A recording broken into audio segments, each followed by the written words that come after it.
Hi, and welcome to Dream Interpretation Coach. My name is Paula Bridges, and I talk about dreams. In this series, I host an informal discussion between Billy McKee and Dr. Barbara Condron regarding dreams during our Challenge.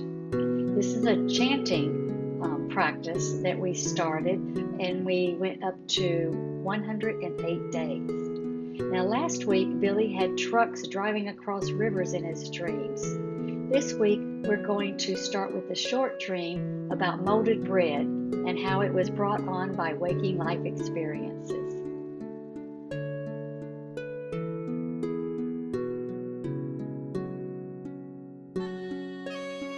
All right, so we're back again, Billy. This is Hi there, Dr. week B. 4, week 4 of the challenge, right? And you've had several dreams. Seems like you've had 5 or 6 this week. Yeah, pretty much. I've had a couple each night, 3 on the particular night that we're going to talk about here, but I think we're only going to get into 2 of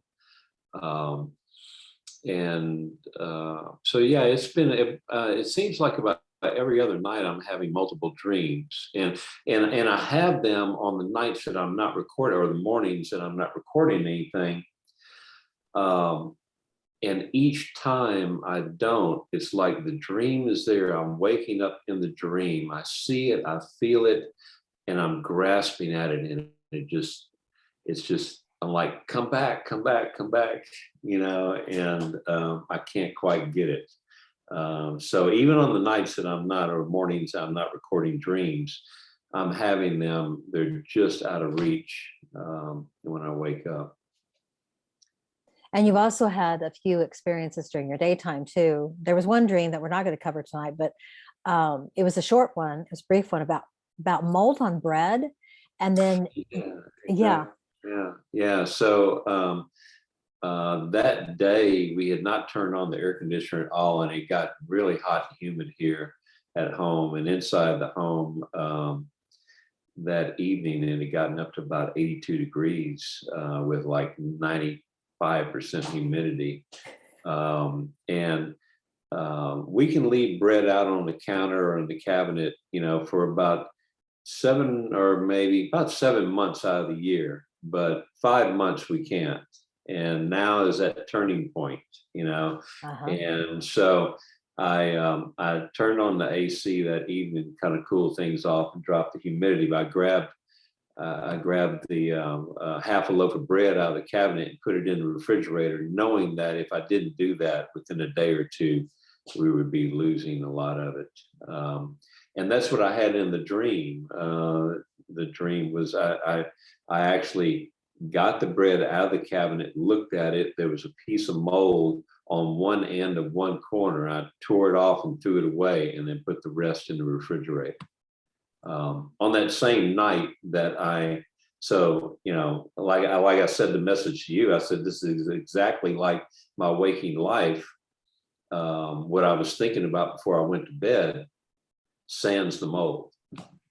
So I was thinking about that actually today, about how in our dreaming, there's an ebb and flow. And I've worked with so many different people in dreams through the years that I've noticed the difference between someone who has what we call, I guess, ordinary dreams, where there's really not too much of a difference between what's happening during their day and what they dream about at night.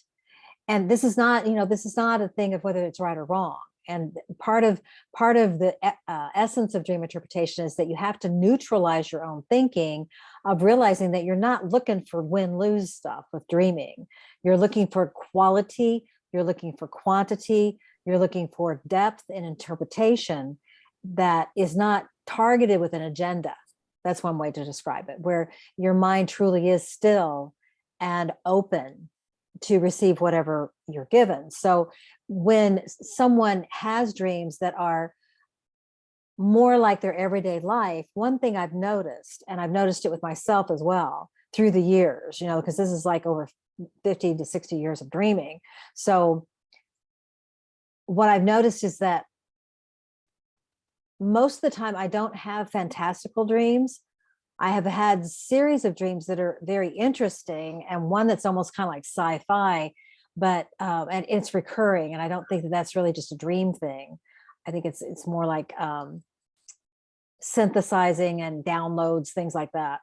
Um, the more that the dreams tend to be in keeping with the dreamer's waking life, then that always indicates a kind of level of honesty of the person, that the person is not trying to embellish things, not really, a kind of fantastical thinker that wants things out of their reach and that kind of thing.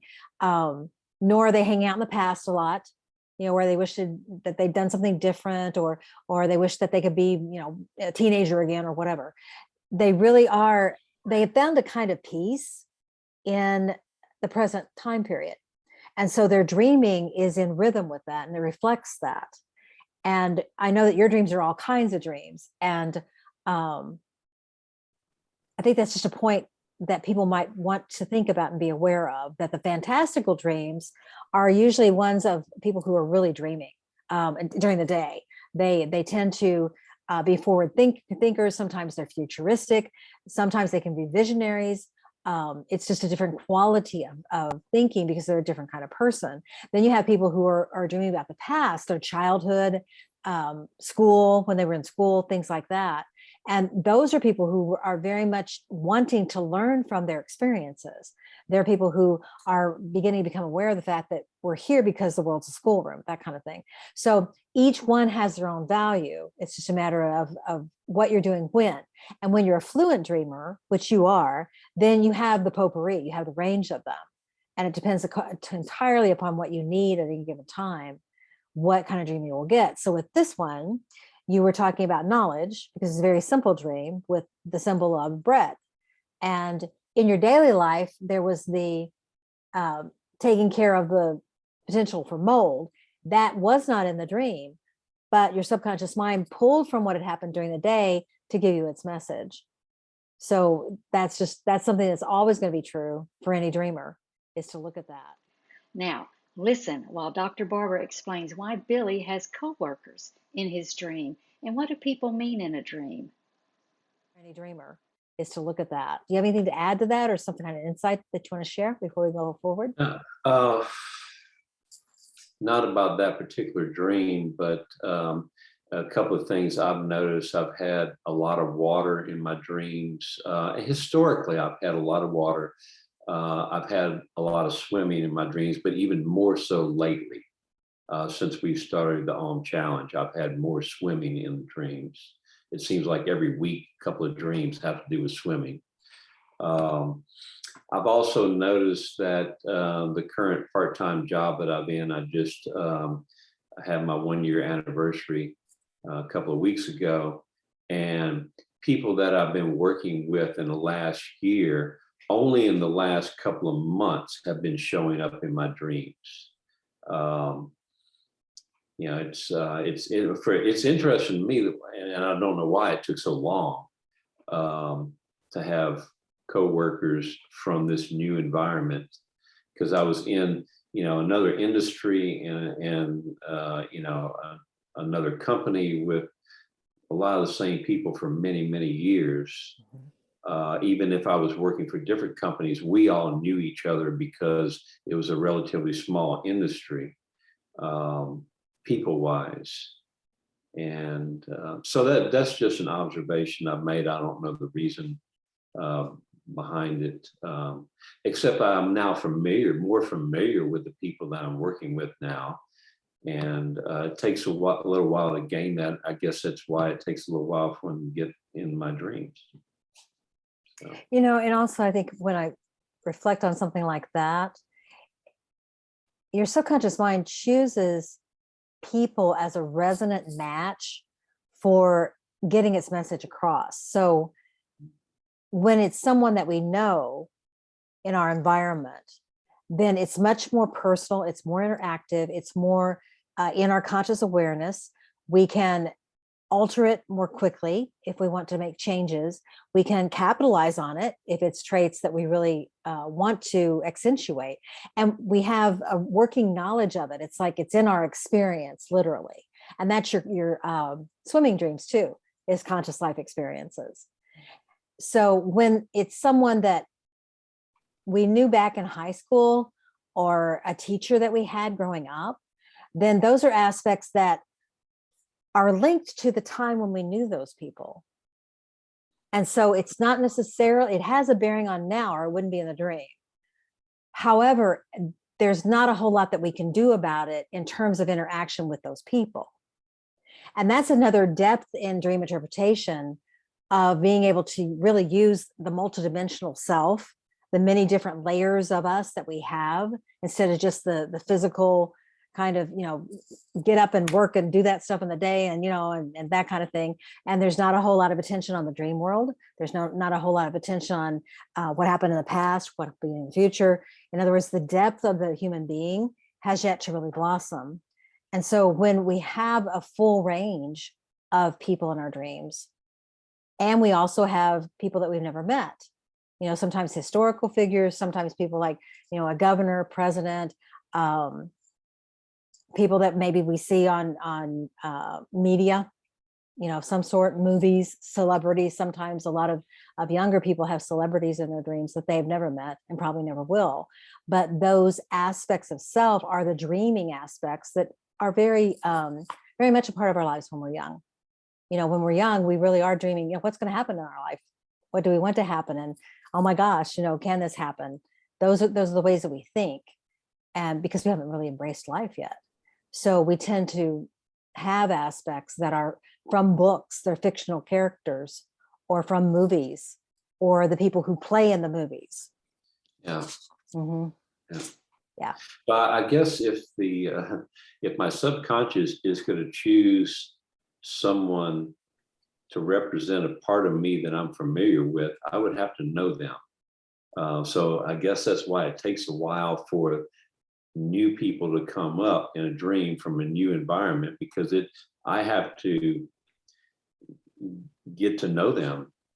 So my subconscious will use it, we'll use that relationship to bring its point across. Exactly. I answered my own question. So there. Well, that was interesting. But stay tuned for part 12 of our series when Billy has his father-in-law appearing in his dream. Hi, and welcome to Dream Interpretation Coach. My name is Paula Bridges, and I talk about dreams. Now, in this series, I host an informal discussion between Billy McKee and Dr. Barbara Condron regarding dreams during our Om Chanting Challenge. Now, in part 11, Billy dreamed of molded bread. Now, in the next dream, he's showing his father-in-law where we had been fishing in the past. What does fishing mean in a dream? Dr. Barbara Condron is going to help us figure that one out.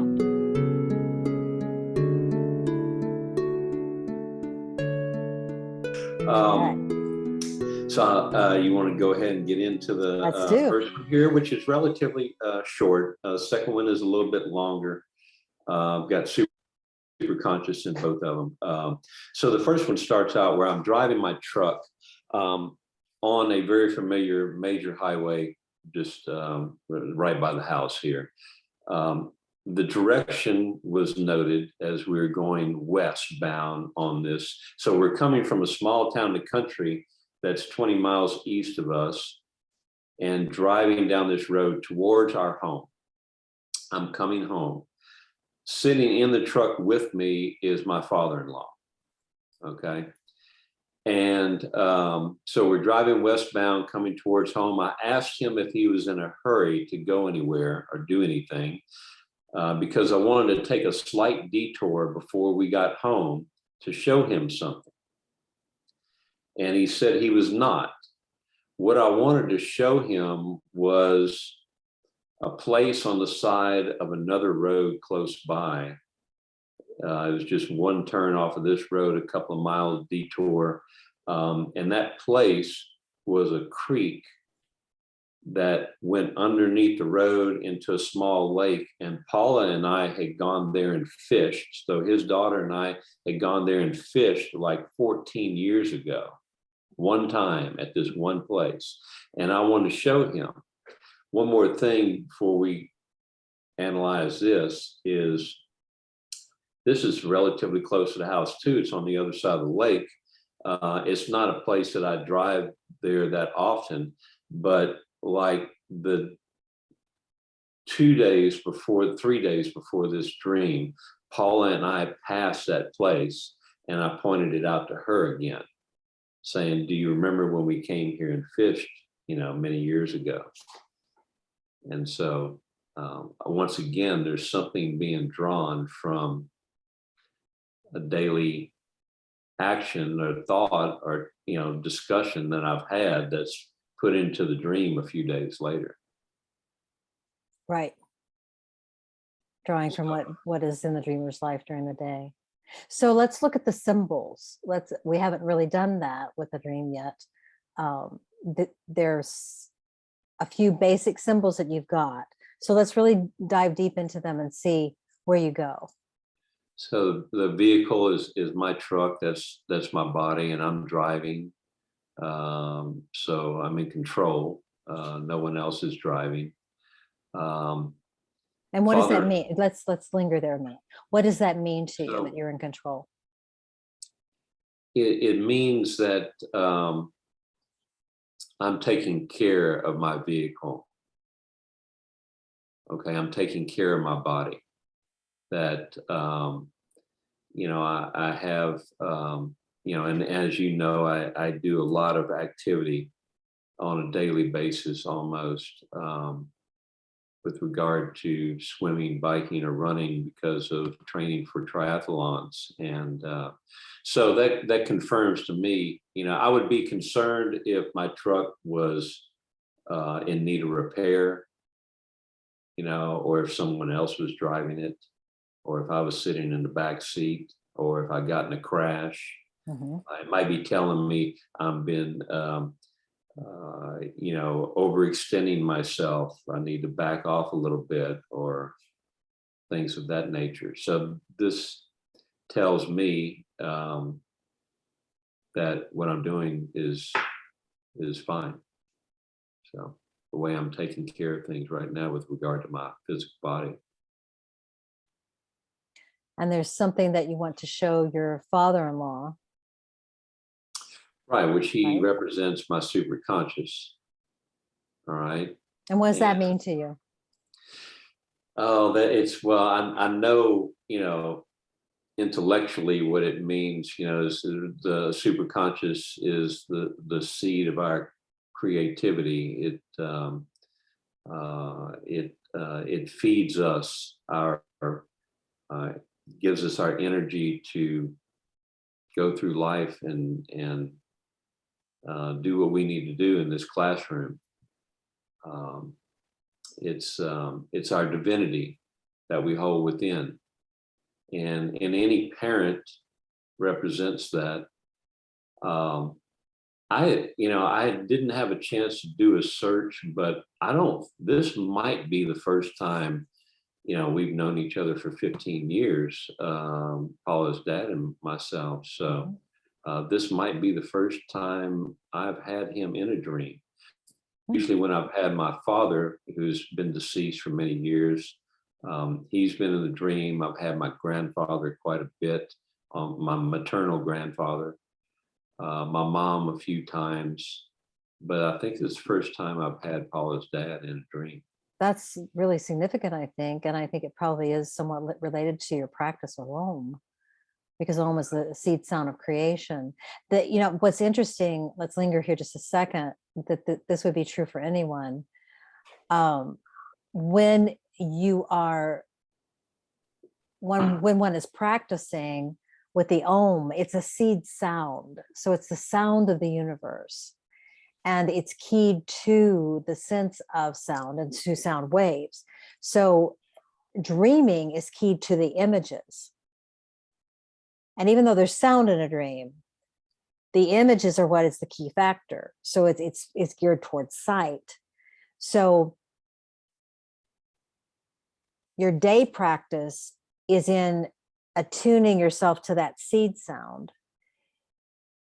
His presence, superconscious mind's presence in a dream, at this point, one of the things I would look for if I was dreaming about superconscious aspects while doing this is the pattern, because it is the seed, and the seed is a really good analogy for superconscious mind and its purpose and function.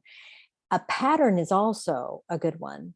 And the Stargate material that we'll get into with the Om Challenge as we keep going is an illustration of that pattern, because it has the Shiantra and the flower of life in it, which means that you get the yin and the yang working together.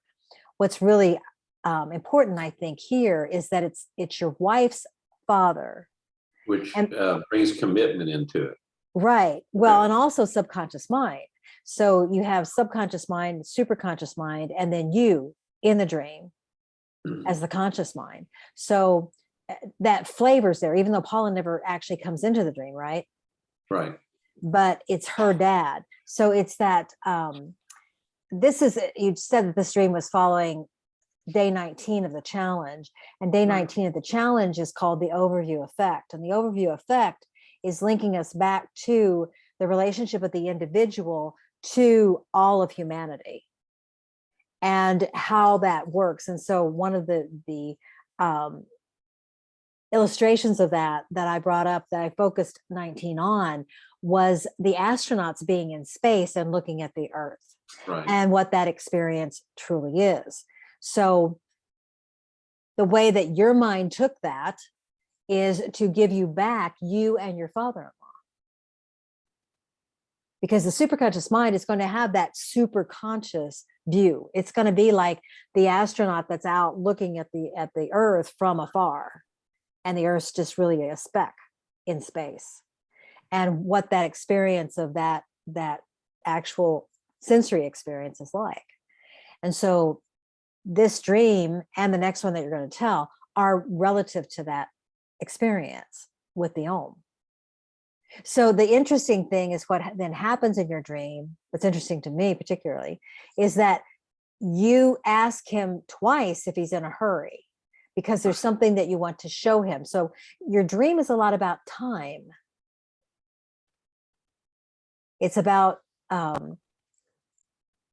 it's bringing in the flavor of past, future, and present in terms of how you relate to your superconscious mind. And what is it that you want to show your father-in-law in the dream? I want to show him a creek that Paula and I had fished in many years ago. We never make it there, but you know, as you know, fish in a dream is has to do with habits. Am I correct on that? It is a habit because it's an animal, but it also, because it's food for us, and the action of fishing is actually acquiring the food, putting out the effort to acquire it. And that didn't happen in the dream, but it's in your mind. So what that would tell me is that there's some kind of spiritual knowledge that I have been invested with my subconscious mind, through that commitment in gaining. And I'm now ready to present that or to relate that to the superconscious mind. Okay. And that it's very important that I do that. And that doesn't happen yet, but it's very important that it happens. And I think, again, that's back to your practices, not only your dream work, which is a key practice, because you're very dedicated to your dream work. Putting the Om on top of that, or with that, then you've got this spiritual discipline and exercise that is in a progressive movement forward that has all the qualities of spiritual knowledge that's enriching you in your experience. And so the dream, I think, it's kind of like, in one way, it's telling you what you've done to get here. And in the same time, it's telling you that this is a step along the road that you've yet to take. And that's the essence that I get with the dream, that combined with the fact that it's important that you not hurry. You know, that hurry factor is like this undercurrent of theme, I think, in this dream. Yeah, yeah, yeah. Because I asked him again towards the end of the dream. Mm-hmm. Yeah. And it makes more sense now you say that about the spiritual knowledge and the fish being food, because when we went to this place to fish, you know, we had every intent, and with the fish that we caught that day, we brought them home and cooked them that evening and ate them. So, and you know, and we don't go fishing a lot. It's an event that happens, you know, every 5 years maybe, you know, and we never go fishing without the intent of whatever we're catching, we're eating. So, yeah, that wasn't made up. It really did happen. So. So yeah, so kind of taking that overview effect and stepping back from what we've said, it would seem to imply that there are ways that you have invested in spiritual knowledge earlier in your life that now is coming back around, which is that spiral evolution that I talk about a lot. That is, you know, something happens here and then you move along a trajectory and the same opportunities arise again. This is why sometimes we have people in our lives where it's like, you know, we have a boss that was just like a teacher we had in school, and you know, they really helped us or were mentors to us, or they didn't like us, you know, whatever it was, and here it is again. Or people that we date or marry, you know, that it's like all of a sudden we're here with the same person that we dated before and it didn't work out, or you know, something like that. So that's owing to this evolutionary effect, because physically people go in a timeline that's linear. But what I teach is that multidimensional consciousness. So it's not linear. It actually has the opportunity to catapult up, quantum leap, and move in a spiral that is in synchronization with the spiral DNA, and also with what the East calls Kundalini, the creative energy. So, and that's part of what the Om Challenge is about and evolves into, is that as a healing ability and a healing quality. So that's kind of underpinning everything that's going on. And what your dreams are is your story in that. It's the picture of you in that. So let's go on to dream 2 and see what insight it gave you. Yeah. All right. So Dreams are your story. I love that. Now, stay tuned for part 13 of our series, when Billy has his grandma appearing in his dream.